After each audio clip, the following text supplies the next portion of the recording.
салом тамошобинони азиз, нашри навбатии барномаи меъмор аст. пешниҳодатон аз идораи барномаҳои меъморӣ, сохтмон, нақлиёт ва коммуникатсияи телевизиони Тоҷикистон.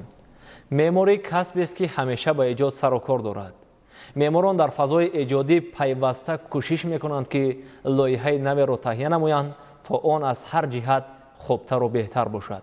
барои ташаккули пойдории зисту зиндагии мардум, меъморону сохтмончиён дар назди ҷамъият ва насли оянда як масъулияти хосеро ба ӯҳда доранд.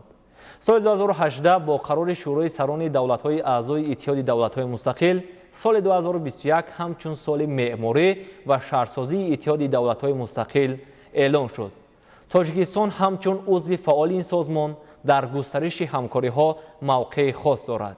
бинобар ин вобаста ба пиромони баргузории нақшачорабиниҳо бахшида ба соли меъморӣ ва шаҳрсозӣ дар иттиҳоди давлатҳои мустақил ба студияи телевизиони Тоҷикистон даъват кардем кормандони кумитаи меъморӣ ва сохтмони назди ҳукумати ҷумҳурии Тоҷикистон Ҷумма Зокир, мушовири директори корхонаи воҳиди давлатии пажӯҳишгоҳи илмию тадқиқотии сохтмон ва меъморӣ ва Тоҷиддин Шамсиддинов, директори корхонаи ҷамъияти савомии кушодаи Шаҳрофар. қаблан ба студияи телевизиони Тоҷикистон хуш омадед.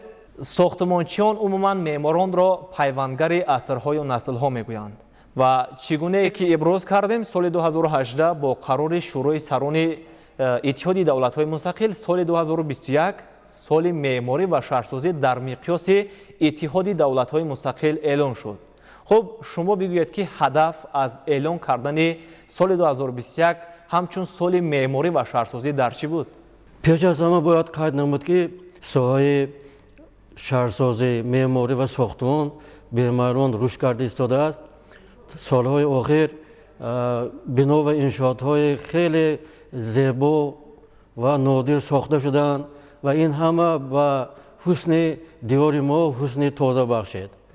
ҳадаф аз гузарондани чорабиниҳо бахшида ба соли 2021 эълон шудани соли меъморон аз он иборат аст ки ин ҳам бошад пеш аз ҳама боз ҳам рушд ва инкишоф додани соҳаи шаҳрсозӣ, меъморӣ ва сохтмон мебошад ва бо ҳамин васила беҳтар намудани сифати лоиҳаҳое ки таҳия карда мешаванд, инчунин нақшҳои генералие ки таҳия карда мешаванд дар миқёси шаҳру ноҳияҳо, маҳаллаҳои аҳолинишини ҷумҳурии Тоҷикистон боз ҳам босифаттар шаванд ва ҷавобгӯ ба талаботи муосир бошанд ва барои баланд бардоштани савияи дониши меъморони ҷавон хизмат мекунад ин чорабиниҳо.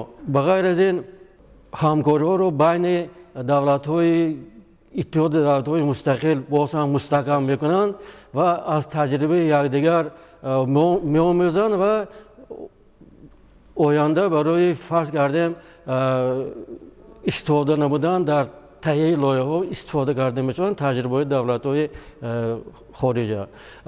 ногуфта намонад ки лоиҳае ки мо таҳия мекунем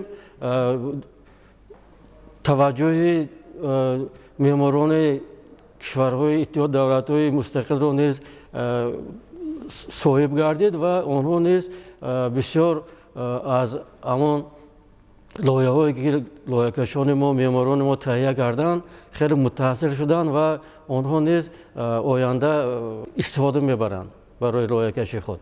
ёдовар мешавем ки санаи 8-9 октябри соли равон дар бинои театри опера ва балети ба номи Садриддин Айнӣ воқеъ дар шаҳри Душанбе як чорабинии бонуфуз ки бо унвони намоишозмуни 29 байналхалқӣ беҳтарин лоиҳаҳои меъморӣ ва шаҳрсозии давлатҳои аъзои иттиҳоди давлатҳои мустақил ва форуми меъморони Тоҷикистон баргузор гардид. хуб, дар доираи анамин чорабинӣ гап занед. чӣ гуна ташкил гардед? аъзоёни соҳаи меъморӣ ва шаҳрсозии иттиҳоди давлатҳои мустақил аз кадом давлатҳо иштирок карданд ва чӣ гуна соҳаи меъморӣ ва шаҳрсозии Тоҷикистонро пазируфтанд? аз тарафи меъморони иттиҳоди давлатҳои мустақил барои меъморони ҷавони Тоҷикистон мастер-класс, яъне ки дарси омӯзишӣ гузаронда шуд ки ин و فکرم برای باز هم بالا برداشتن سویه دانشی معماران جوانی که در دانشگاه تکنیکی تاجیکستان به نام اکادمیک عاصمه تحصیل میکنند خیلی فایده آور است. در این چهاربینی بغیر از دانشجویان دانشگاه تکنیک تاجیکستان، معماران پژوهشگاه ساختمانی و شرکت‌های لایحه‌کشی کشور نیز اشتراک کردند. این خیلی فایده آور بود. اینجوری کنفرانس‌ها بخشیده به معماهای شهرسازی برگزار گردید و در این کنفرانس‌ها نمایندگان فدراسیون روسیه، ازبکستان، قزاقستان و دولت سربیا اشتراک کردند و اوید به تجربه هایی که در این کشورها در ساحه شهرسازی معماری و ساختمانی اندوخته شده است اظهار عقیده نمودند.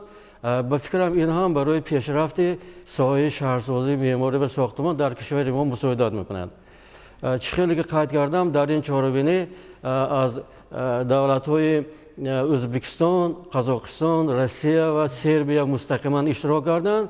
دیگر اعضای اتحاد دولت‌های مستقل توسط آنلاین اشتراک کردند و فکر و عقیده هاشون نسبت لایحه‌های بهترین و دیگر مسائلی که در همین کنفرانس و نمایش آزمون‌ها بررسی کرده شدند فکر و عقیده خود را اظهار کردند. چگونه که می‌دونیم 300 لایحه در این نمایش آزمون پیشنهاد گردیده بود.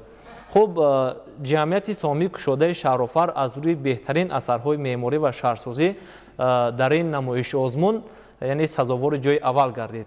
خب شما در این سمت گویید که کدام لایحه ها را پیشنهاد کردید که غالب این آزمون شدید؟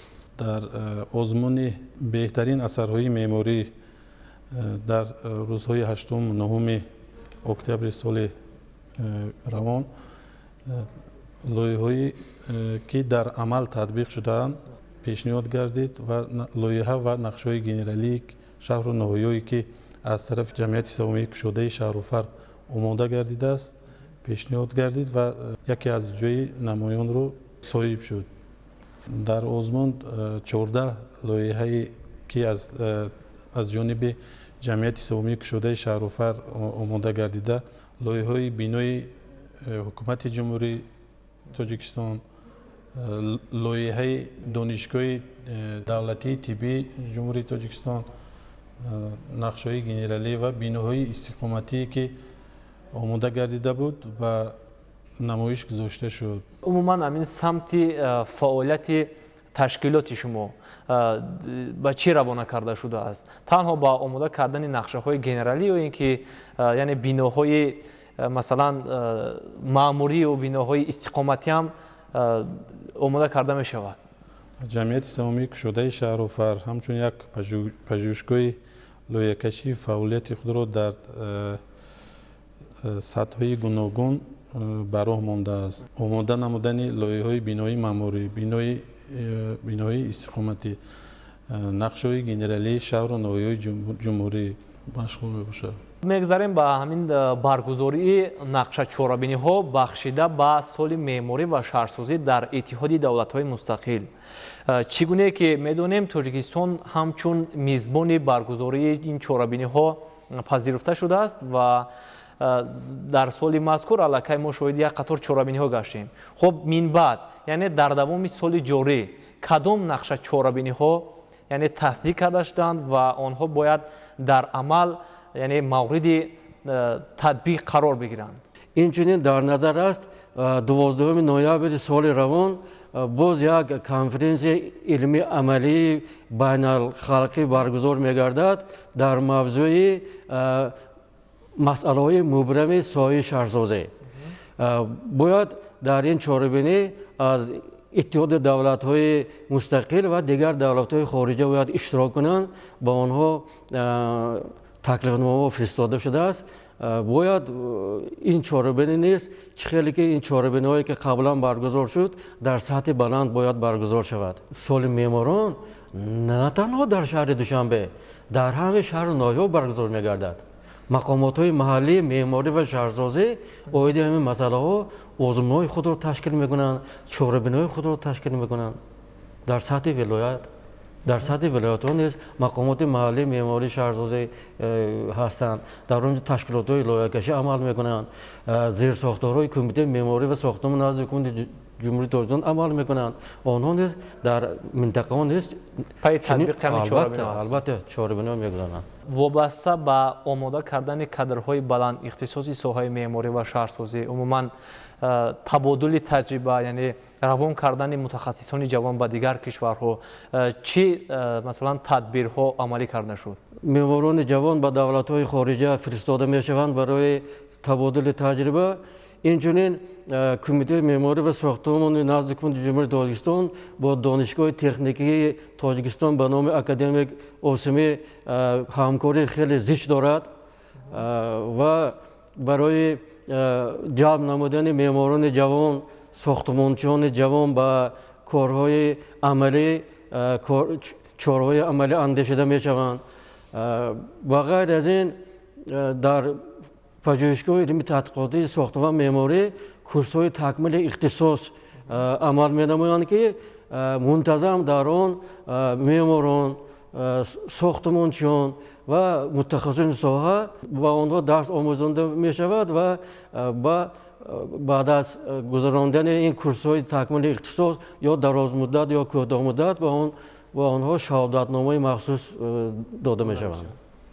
خب در قطار همین برگزاری این کنفرانس خب با چی مثلا نقشه چهاربینی ها از جانب کمیته معماری و ساختمان در یک جایگی با اتفاق معماران تاجیکستان تصدیق کرده شده است که باید یعنی همین سال مذکور همین نقشه چهاربینی ها در عمل یعنی تطبیق گردند؟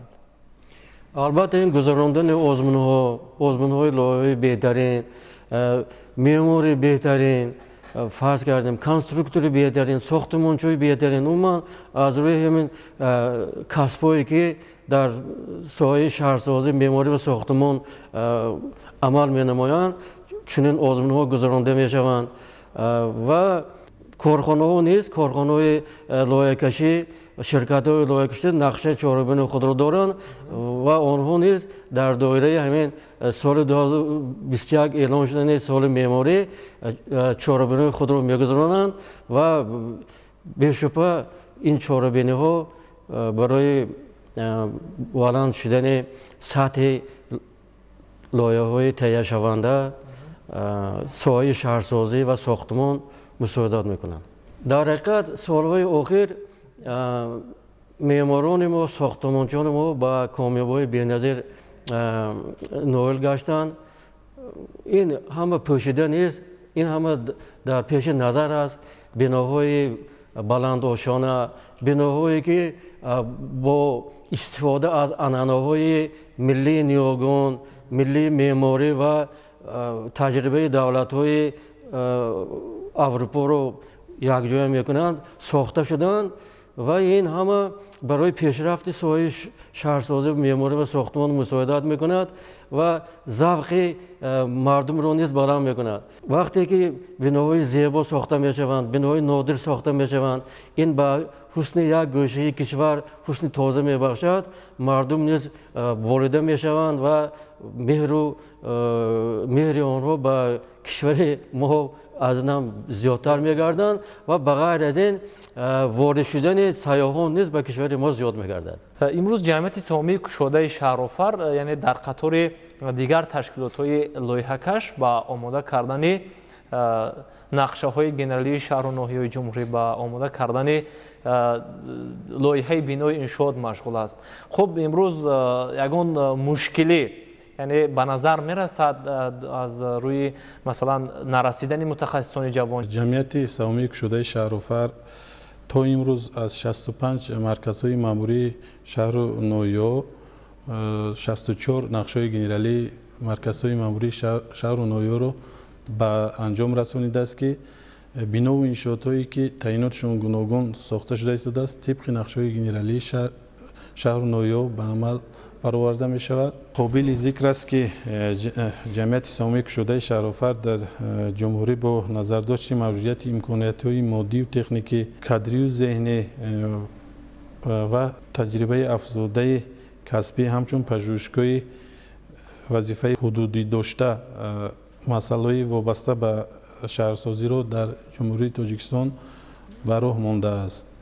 баъзеҳо бар он ақидаанд ки баъзе бинову иншооте ки имрӯз мавриди истифода қарор дода мешаванд, яъне онҳо пурра, яъне корҳои таъмирӣ, яъне баъзан корҳои сохтмонӣ дар он пурра ба анҷом нарасидааст ва иншоот ба истифода дода мешавад ки яъне дар ҳангоми зисту зиндагии мардум баъзе мушкилиҳо яъне ба вуҷуд меоянд ки ин ба зиндагии онҳо халал мерасонанд. вобаста ба ин чӣ гуфтанӣ ҳастед? пеш аз ҳама бояд қайд намуд ки барои санҷиши сифати корҳои сохтмонии василгарӣ умуман сифати бинои сохташаванда се зинаи назорат амал менамояд.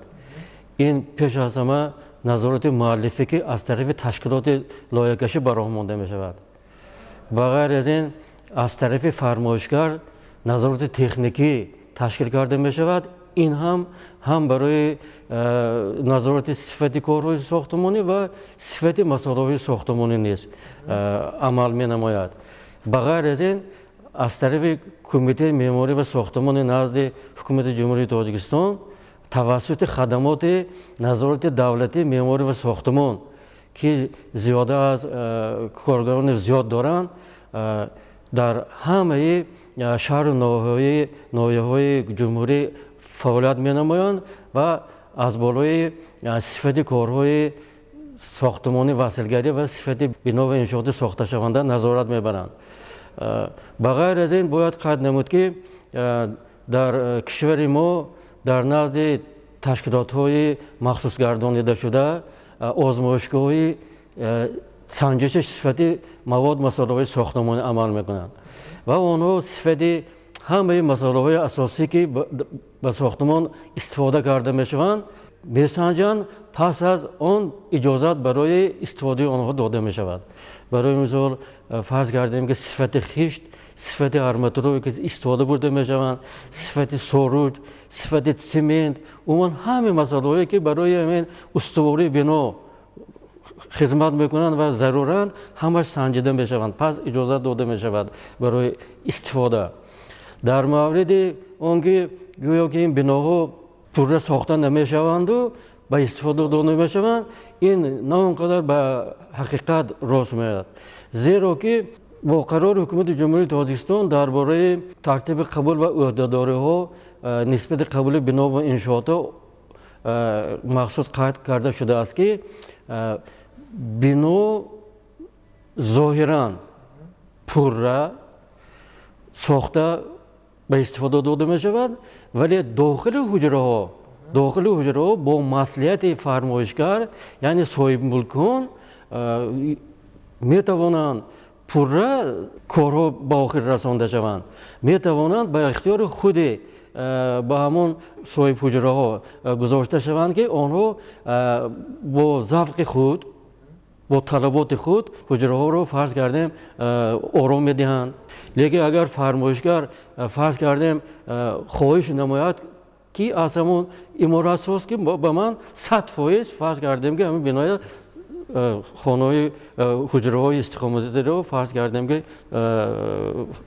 ба охир расондате, ягон мушкиле нест. ҳар як лоиҳае ки аз ҷониби хусусан ташкилоти лоиҳакашии давлативу хусусӣ омода карда мешавад, яъне аз ҳамон вақти оғоз кардани корҳои сохтмонӣ то ба анҷому ба истифода дода расонидани он назорати муаллифӣ бурда мешавад ки масалан дар лоиҳа чиҳо ба нақша гирифта шуд ва дар амал ҳамин чизҳо бояд яъне мавриди истифода қарор дода шаванд. назорати муаллифӣ ки аз тарафи ташкилоти лоиҳакашӣ ташкил карда мешавад, аз оғози сохтмон то ба истифода супоридан ва ба бойгонӣ супурдани ҳуҷҷатҳои дахлдор амал менамояд. бояд сохтмони бино, конструксияи бино ба ҳалҳои лоиҳавие ки қабул карда шудааст мутобиқ бояд бошад.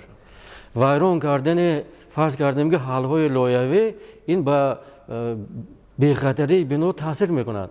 барои ҳаминам назорати муаллифӣ дар раванди сохтмон хеле муҳим аст. барои боз ҳам рушду тавсия бахшидани соҳаи меъморӣ ва шаҳрсозӣ, шумо ҳамчун яъне мутахассиси собиқадори соҳа чӣ тавсияҳо додани ҳастед? он мушкилҳое ки дар соҳаи меъморию шаҳрсозӣ ва сохтмон арзи вуҷуд доранд медонанд ва пайваста барои ислоҳи онҳо кор карда истоданд.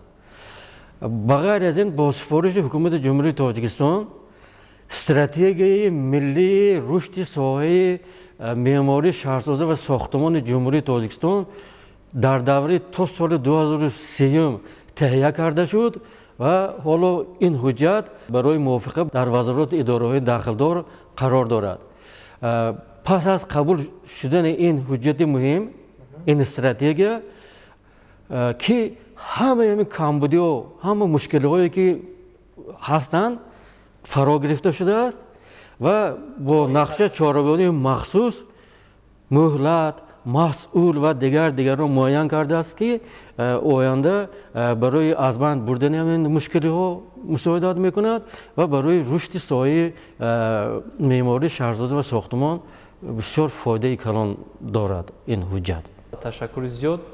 тамошобинони азиз, дар суҳбати мо қарор доштан кормандони кумитаи меъморӣ ва сохтмони назди ҳукумати ҷумҳурии Тоҷикистон, Ҷумъа Зокир, мушовири директори корхонаи воҳиди давлатии пажӯҳишгоҳи илмию тадқиқотии сохтмон ва меъморӣ ва Тоҷиддин Шамсиддинов, директори ҷамъияти сомии кушодаи Шаҳрофар.